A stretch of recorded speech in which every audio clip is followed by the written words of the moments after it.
सो हाय नमस्ते guys, Jason channel में आप लोग का वेलकम है। इस चैनल में मैं आप लोगों के साथ क्रिप्टो से रिलेटिव कंटेंट सब शेयर करता रहा हूँ। एंड फर्स्ट हमने यहाँ पे सीखा सपोर्ट एंड रेजिस्टेंस क्या होता है, उसके बारे में डिटेल में जान लिया। एंड यहाँ पे मूविंग एवरेज जान लिया, ठीक है।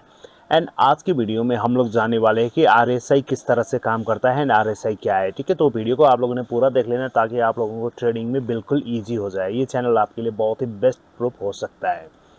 तो गाइस, जो आज की जो अपना मेन टॉपिक है RSI क्या है, ठीक है। तो अगर आप लोग किसी स्टॉक में ट्रेड कर रहे हो या क्रिप्टो में ट्रेड कर रहे हो तो आपको यहाँ पे RSI को लगाना जरूरी होता है। एंड RSI किस तरह से काम करता है इस वीडियो में हम लोग कम्प्लीटली यहाँ पे गाइड करने वाले हैं।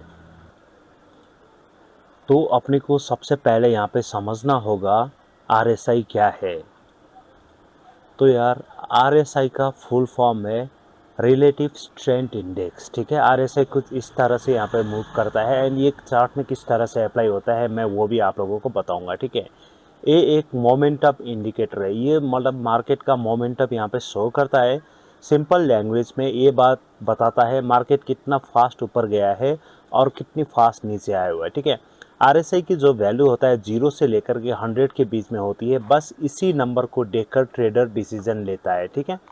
अब मैं आप लोगों को RSI चार्ट में भी लगा के दिखाऊंगा किस तरह से लगाना है। आप लोग ट्रेडिंग व्यू पे इंडिकेटर पे जा करके RSI सर्च करके बस एक क्लिक करेंगे तो आपका ये वाला RSI लग जाएंगे, ठीक है। अब ये कैसे लगेगा मैं आप लोगों को यहाँ पे बताने की कोशिश करता हूँ। तो हम लोग चलते हैं सिंपल चार्ट की तरफ। एंड यहाँ पे देख सकते हैं मैंने RSI यहाँ पे ऑलरेडी लगा रखा है, ठीक है। तो RSI किस तरह से काम करता है मैं आप लोगों को दिखा दूँ। तो अभी आप लोगों ने सिंपल यहाँ पे इंडिकेटर पे जाएंगे और यहाँ पे सर्च करेंगे RSI क्लिक करने के बाद कोई RSI को आप लोग क्लिक कर देंगे तो आपका भी इस तरह से यहाँ पे लग जाएगा, ठीक है। RSI किससे कैसे काम करता है हम लोग आप वो डिटेल में जानेंगे।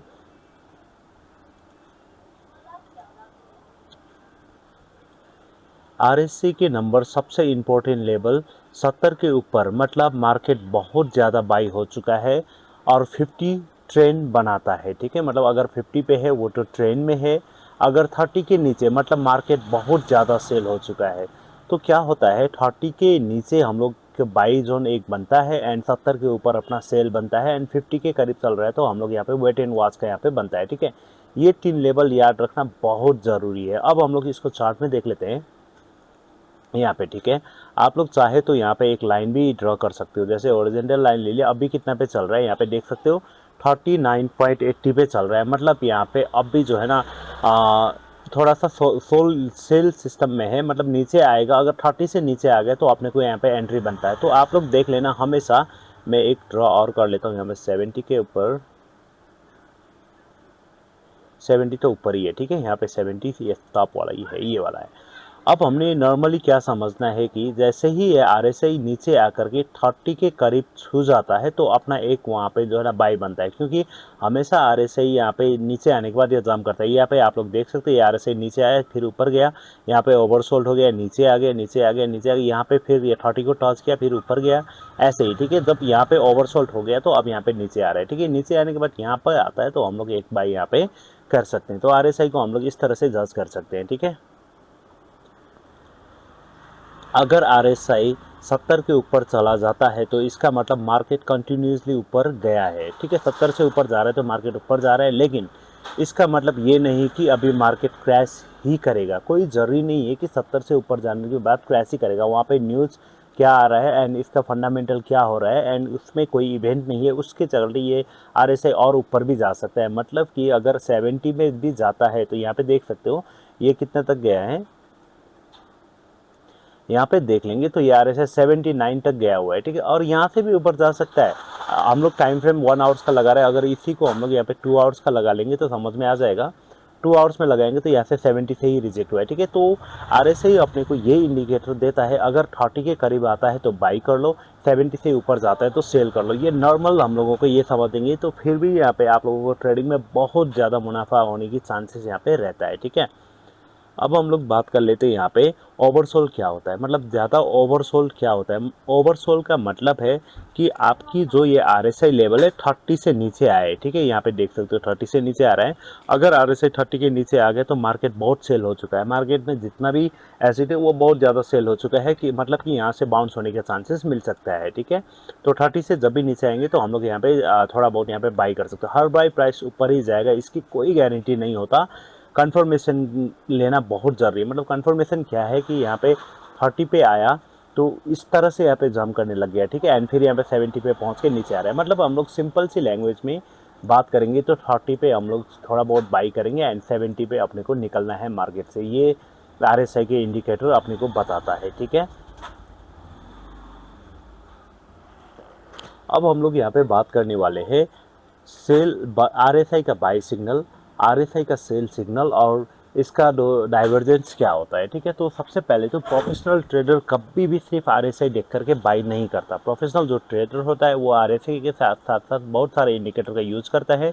वो वेट करते हैं RSI 30 के नीचे जाए, फिर 30 के ऊपर आए और प्राइस सपोर्ट जोन पर हो। अब यहाँ पे आप लोग देख सकते हो ये RSI है 30 के नीचे आ गया, 30 के ऊपर आ गया एंड सीधा ऊपर गया, ठीक है। और दूसरी है RSI sell signal. Sell signal क्या होता है, एक रेजिस्टेंस जोन जिसको हम लोग यहाँ पे 70 को मान सकते हैं, ठीक है। रेजिस्टेंस जोन्स भी ऊपर ड्रॉ करके रख लिया और यहाँ पे 70 भी पहुँच गया, तो यहाँ से नीचे आए और प्राइस रेजिस्टेंस के पास हो तब सेल प्रोबेबिलिटी यहाँ पे स्ट्रांग होती है। अब हम लोग इसको जो है ना चार्ट में समझने की कोशिश करेंगे। तो यहाँ पे आप लोग देख सकते हो यहाँ पे अपना जो है ना रेजिस्टेंस कहाँ पे है, एक बार ये देख लेते हैं। तो यहाँ से डाउन हुआ है तो ये देख सकते हो, ठीक है। यहाँ पे एक रेजिस्टेंस है, रेजिस्टेंस के टाइम पे यहाँ पे रेजिस्टेंस के ऊपर ऊपर ये गया, ये देख सकते हो, ठीक है। और यहाँ पे जो RSI है 70 के ऊपर गया। तो यहाँ पे रेजिस्टेंस से जैसे ही रिजेक्शन मिला तो यहाँ पे RSI भी सीधा नीचे आकर के 30 को टच करने के लिए आ गया यहाँ पे, ठीक है। अब फिर यहाँ पे ऊपर जा रहा है, अब रेजिस्टेंस से भी नीचे आया है और यहाँ पे 70 से नीचे आ गया, ठीक है। अब जैसे ही RSI 30 के करीब पहुँच जाता है तो एक यहाँ पे एंट्री बनता है, मतलब इस लेवल पे अपना एक एंट्री यहाँ पे बन सकता है RSI के हिसाब से, ठीक है। अब हम लोग देख लेते हैं यहाँ पे बुलिश डाइवर्जेंस क्या है, ये भी देखना बहुत ही ज़रूरी है। तो मैं आप लोगों को यहाँ पे बताता चलूँ, अगर प्राइस न्यू लो बना रहा है लेकिन RSI न्यू लो नहीं बना रहा है, मतलब प्राइस तो गिर रहा है, ठीक है, और लेकिन RSI जो है ना 30 के करीब नहीं आ रहा है, यहाँ रिवर्सल की चांस बढ़ जाता है। ऐसी जगह पे यहाँ पे रिवर्सल हो जाता है। यहाँ पे इसके लिए आप लोगों ने सिंपल ये वाला चार्ट देख सकते हो, ठीक है। ये हायर लो बना रहा है, प्राइस लोअर लो बना रहा है। और यहाँ पे बेरिश डाइवर्जेंस से भी क्या होता है, प्राइस न्यू हाई बना रहा है, मतलब प्राइस जाकर के हाई पे हाई बना रहा है लेकिन RSI नहीं बन रही, RSI नहीं बन रहा है, मतलब ठीक है यहीं पे चल रहा है। तो ये बेरिश डाइवर्सन कहते हैं, मतलब यहाँ से जो है ना बेरिश होने के चांसेस भी रहता है। तो आप लोगों ने ये चीज़ को ध्यान देना है, कभी भी RSI अगर प्लेटफॉर्म में लगाया हुआ है तो आपने यहाँ पे सबसे पहले तो देखना है कि इसका सपोर्ट जोन कहाँ पे है। सपोर्ट जोन में ध्यान देना है, साथ साथ में आपका प्राइस जोन कहाँ पे आ रहा है। अगर 30 के करीब आ रहा है RSI तो वहाँ से एक आपका बाई जोन बनेंगे एंड सपोर्ट जोन में जाकर के आप लोगों ने सेल तो करना ही है, बट वहाँ पे वेट करना होगा सेल का अपने को सिग्नल मिल रहा है कि नहीं मिल रहा है, ठीक है। वो नहीं देखेंगे तो आपका यहाँ पे जो अपर का रैली है वो मिस हो सकता है और डाउन डाउन डाउन डाउन भी जा सकता है। तो ये चीज़ आप लोगों ने RSI को जब भी चार्ट पे अप्लाई करेंगे तो उसको नहीं देखेंगे तो आपको यहाँ पे दिक्कत हो सकता है। ये सब चीज़ एकदम आप लोगों ने नोट कर लेना है, नहीं तो आपका ट्रेड में दिक्कत आ सकता है। अब हम लोग बात कर लेते हैं यहाँ पे बेस्ट टाइम फ्रेम क्या होता है। तो आप लोग देख सकते हो स्कैल्पिंग, यहाँ पे स्कैल्पिंग का टाइम है और यहाँ पे टाइम चल रहा है 5 मिनट्स एंड 15 मिनट्स का, ठीक है। अगर आप लोग स्कैल्पिंग ट्रेड कर रहे हो तो आपने टाइम को नोट कर लेना है, एक तो 5 मिनट्स का, एक 15 मिनट्स का। और स्विंग ट्रेड कर रहे हो तो 4 आवर्स का डेली चार्ट पे आप लोगों ने इसको लगा देना है, ठीक है। और पोजीशन ट्रेडिंग ले रहे हो तो डेली और वीकली में वो देखना जरूरी नहीं है। कुल मिला के बात ये है, अगर आप लोग RSI 70 पे सेल कर दिया है तो आपको हमेशा यहाँ पे वेट करना होगा एंड आप लोगों ने RSI 30 देखा तो यहाँ पे ये गलत है, ठीक है। तो हमेशा ये देखना है प्राइस एक्शन क्या है, सपोर्ट रेजिस्टेंस कहाँ पे है, वॉल्यूम कितना आ रहा है और ट्रेंड क्या कह रहा है, ये देखना जरूरी है। साथ साथ में RSI को भी यूज़ करना जरूरी है, बिना RSI यूज़ करेंगे तो आपका ट्रेड यहाँ पे गलत जा सकता है। सो गाइज यहाँ पे आप लोगों ने डिफ़ॉल्ट सेट कर लेना है RSI को, ज़्यादातर यहाँ पे 14 पे सेट होता है। ये सेट कैसे करना है मैं आप लोगों को बताता हूँ। एंड प्रोफेशनल जो ट्रेडर है वो 14 पे ही ट्रेड करता है। तो 14 पे सेट करने के लिए बहुत ही ईजी है। आप लोगों ने यहाँ पे अपना चार्ट में जो है RSI को ऐड किया एंड यहाँ पे आप लोगों को एक सेटिंग बटन देखने को मिलेंगे ये वाली, एंड यहाँ पे RSI लेंथ में अगर आप लोगों के पास 28 कुछ भी हो तो आप लोगों ने सिंपल यहाँ पे 14 पे क्लिक करके ओके कर देंगे तो आपका यहाँ पे जो है 14 का RSI यहाँ पे अप्लाई हो जाएंगे, ठीक है। ईजी है, इसमें कोई दिक्कत वाली बात नहीं है, ठीक है। अब हम लोग बात करते हैं लाइव एग्जाम्पल से। मान लीजिए बिटकॉइन एक स्ट्रॉन्ग सपोर्ट पे खड़ा है, मान लेते हैं ये वाला स्पॉट जो ट्रेडिंग है स्ट्रॉन्ग सपोर्ट का है। RSI भी 28 दिखा रहा है, मतलब ठीक है RSI नीचे आ रहा है एंड सपोर्ट में ये रुक रहा है और थोड़ी देर बाद RSI ने थोड़ा सा जम कर लिया यहाँ पे, तो वॉल्यूम भी इंक्रीज हो रहा हो वहाँ पे, साथ साथ में यहाँ पे देख सकते हो वॉल्यूम भी जा रहा है। तो यहाँ पे बाई का जो चांस बन सकता है, ठीक है, बाई का अपॉर्चुनिटी यहाँ पे है, लेकिन स्टॉप लॉस सपोर्ट के नीचे ही लगाए। मतलब अगर आप यहाँ पे ऊपर जा रहा है तो ये सपोर्ट यहाँ तक है, तो यहाँ पे आप लोगों ने स्टॉप लॉस जरूर लगा लेना है, ठीक है। कभी भी सिर्फ RSI देख करके ट्रेड मत लेना, इंडिकेटर प्रेडिक्शन नहीं करता। इंडिकेटर सिर्फ आपको संभावनाएं बताता है, ठीक है। ट्रेडिंग में रिस्क मैनेजमेंट सबसे ज़्यादा इंपॉर्टेंट है।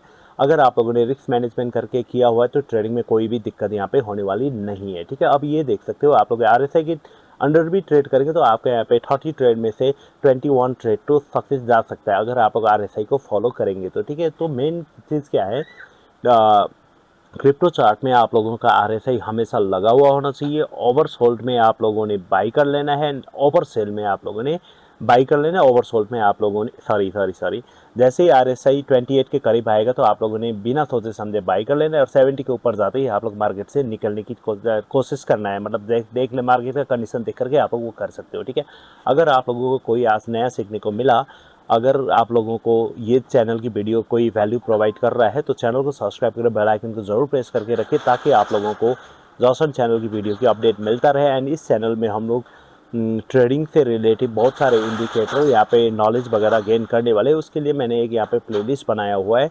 प्लेलिस्ट में आप लोग देख सकते हो क्रिप्टो ट्रेडिंग मास्टर क्लास बोल के हैं, एंड इस वाली प्लेलिस्ट को आप लोग प्ले करके बहुत सारे चीज़ का यहाँ पे नॉलेज ले सकते हैं, ठीक है। तो गाइस अभी के लिए इतना ही, फिर बाकी नेक्स्ट वीडियो में नेक्स्ट टॉपिक के साथ मिलेंगे, तब तक के लिए take care, bye bye and have a nice day, thank you.